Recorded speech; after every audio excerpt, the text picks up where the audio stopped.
La literatura española comienza en la Edad Media. Se caracteriza por la composición de jarchas, también los villancicos y las cántigas, recopiladas en cancioneros.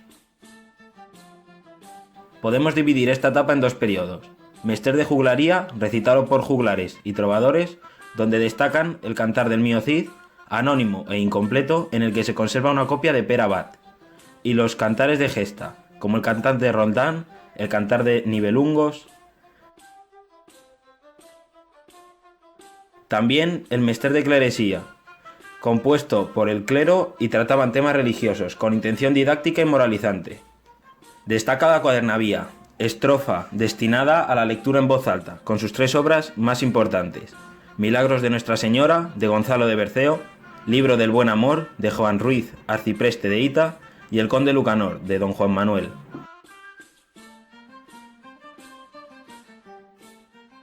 La siguiente etapa es la transición al Renacimiento. Aquí podemos diferenciar por primera vez la poesía, la prosa y el teatro. En cuanto a la poesía, destaca el tema amoroso y la reflexión moral y doctrinal, así como la influencia italiana de Dante, Petrarca y Boccaccio. Destacan poetas como el Marqués de Santillana y Juan de Mena, quienes introdujeron métricas italianas. Y Jorge Manrique, que con su obra Coplas por la muerte de su padre acuñó el término elegía funeraria.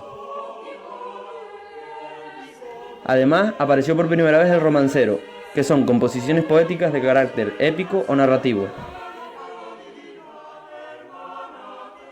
En cuanto a la prosa de ficción, podemos dividirla en dos etapas: novelas de caballería, cuyas obras más importantes son Tirant lo Blanc y Amadís de Gaula, y la novela sentimental, cuya obra más importante fue Cárcel de Amor, de Diego de San Pedro. Por último, en el teatro, el autor más representativo fue Fernando de Rojas, con su famosa obra La Celestina.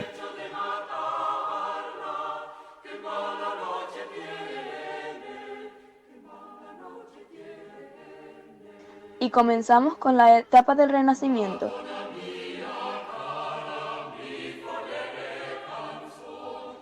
En este periodo renacen los principales temas de la antigüedad, tales como la mitología y el bucolismo pastoril, el neoplatonismo, y por el influjo humanista se retoman la égloga, la oda, la elegía y la epístola. Por último, se añadieron los modelos literarios de los poetas italianos Dante y Petrarca. En la poesía, las innovaciones formales fueron el verso endecasílabo, retomado de Petrarca, junto con estrofas como el soneto, la octava real y el terceto. En cuanto a temática, destacó la influencia petrarquista del amor, la naturaleza idealizada como un entorno perfecto y los mitos grecolatinos. Por otro lado, destacaron los tópicos latinos Carpe Diem, Dona Angelicata, Beatus Ille y Locum Hamoenum. La poesía se dividió en dos etapas. El primer Renacimiento poseyó influjos italianos y temas profanos. Asimismo, destacaron autores como Boscán y Garcilaso, quien destacó sobre todo por sus églogas. El segundo Renacimiento tuvo una inspiración cristianizada en la que se diferenciaron dos corrientes filosóficas, la ascética y la mística. Destacaron autores como Fray Luis de León con sus obras Oda a la vida retirada y Noche serena, San Juan de la Cruz con su obra Cántico espiritual y Santa Teresa de Jesús. En cuanto a la prosa, en el Renacimiento diferenciamos cuatro tipos de novelas diferentes: las novelas de caballería, las novelas pastoriles, las novelas bizantinas y por último las novelas moriscas. En la prosa destacamos la obra La vida de Lazarillo de Tormes y de sus fortunas y adversidades, considerada el inicio de la novela, el pórtico de la novela moderna junto con El Quijote.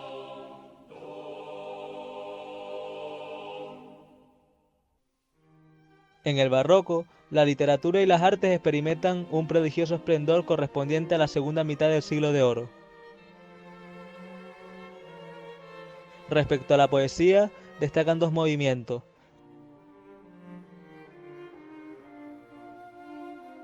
el culteranismo, cuyo máximo representante fue Luis de Góngora, que utiliza la doble metáfora como recurso lingüístico dominante. Sus obras más características fueron La fábula de Polifemo y Galatea y Soledades.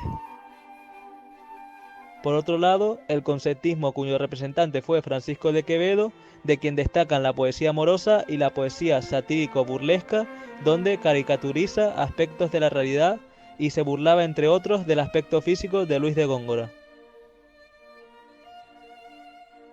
En cuanto a la prosa, el autor más representativo fue Miguel de Cervantes. Entre sus obras destacan La Galatea, novelas ejemplares, pero sin duda su obra más importante fue el ingenioso hidalgo Don Quijote de la Mancha. Por último, en el teatro destacó Lope de Vega, con obras basadas en hechos nacionales o tradiciones populares. Destaca su obra Fuente Bojuna dentro de los dramas de honor campesino. También, dentro de comedias de capa y espada, resalta El perro del hortelano. Tirso de Molina y Calderón de la Barca también tuvieron importancia durante el teatro en este periodo. El siguiente periodo es la Ilustración. En este periodo, la mayoría de las obras empiezan a tener un carácter didáctico, ya que el principal objetivo de los ilustrados era el de iluminar a la gente en su camino hacia el bienestar y la felicidad. Es por ello que el ensayo cobra un gran valor, y como su máximo representante tenemos a Gaspar Melchor de Jovellano. Su producción literaria es muy escasa, pero destacan sus ensayos, informes sobre la ley agraria y memorias sobre espectáculos y diversiones públicas. En ambos refleja los problemas que estaban asolando a España. En la poesía podemos diferenciar dos periodos. La poesía posbarroca, que intenta continuar con el mismo estilo que el barroco, y la poesía neoclasicista, donde conviven tres tendencias. Poesía clasicista, cuyo máximo representante fue Meléndez Valdés. La poesía ilustrada, que buscaba educar e ilustrar, su representante es Tomás de Iriarte. Y la poesía prerromántica, que expresaba de modo directo las emociones.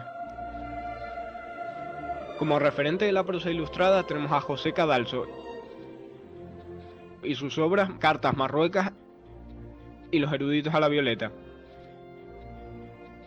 En el teatro existían dos tendencias, una de carácter popular que daba prioridad al entretenimiento del público.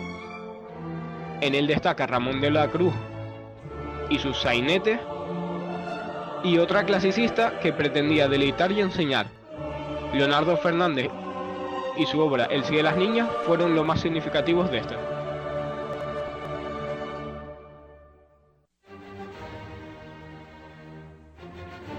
Seguidamente el romanticismo, en el que predominaron valores de libertad, individualismo, democracia, idealismo social, nacionalismo y sensibilidad.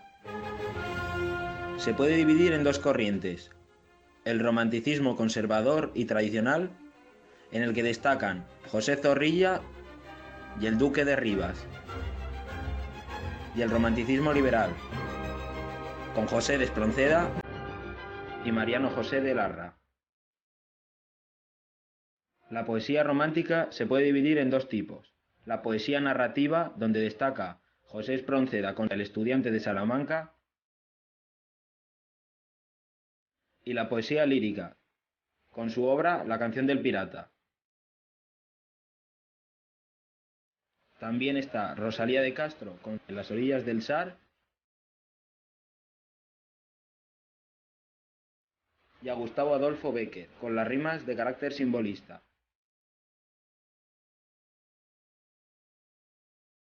En cuanto a la prosa romántica, aparece la novela histórica, también con Larra, y su obra El doncel de don Enrique el Doliente. El costumbrismo, encabezado por él mismo en sus artículos de costumbre. Asimismo, los cuentos donde destacó Bécquer fueron La promesa y El rayo de la luna. En cuanto al teatro romántico, el más importante fue la obra Don Juan Tenorio, de José Zorrilla.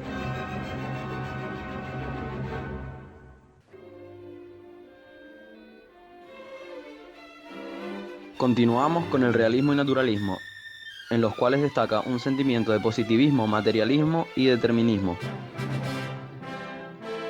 En la segunda mitad del siglo XIX nace el realismo y al final del mismo siglo el naturalismo. El realismo tiene relación con los conflictos sociales protagonizados por la burguesía y la clase obrera. Se caracteriza por el interés en la naturaleza, lo regional y lo costumbrista, así como la conciencia social y la indignación por los conflictos.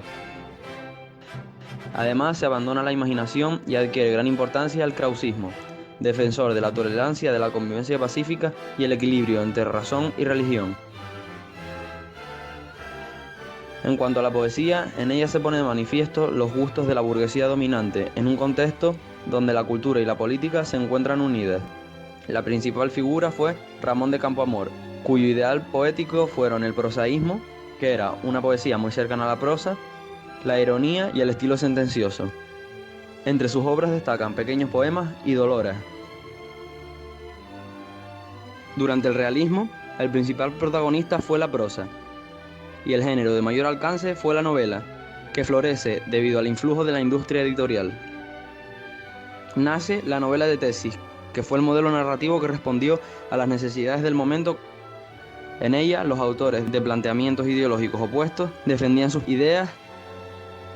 En la prosa destacan Fernán Caballero, cuyo verdadero nombre fue Cecilia Borl de Faber y fue considerada precursora del realismo en España, con su obra La Gaviota. Más adelante, en la época de la Restauración, destaca Benito Pérez Galdós, del cual resalta su obra Fortunata y Jacinta, episodios nacionales, así como la Desheredada. También destacó Leopoldo Alas, Clarín. Su obra más famosa fue La Regenta, en la cual refleja un estilo naturalista. En el teatro se deshacen los moldes románticos para adecuar la exigencia de la sociedad burguesa, con cierta tendencia clasista. Podemos clasificar el teatro en 4 tipos. La alta comedia, presentando obras donde el orden y la paz deben restablecerse. El drama neorromántico, en el que se trata un teatro melodramático con situaciones inverosímiles y amores adúlteros que conducen al deshonor y la muerte. El drama social, que refleja los problemas sociales de la época. Y el teatro menor, que era el teatro popular y realista, con entremeses y sainetes. A este grupo pertenece la zarzuela, de gran éxito entre el público. Asimismo, el naturalismo lleva a sus máximas consecuencias los postulados realistas, donde se niega a Dios y añade además un marcado pesimismo.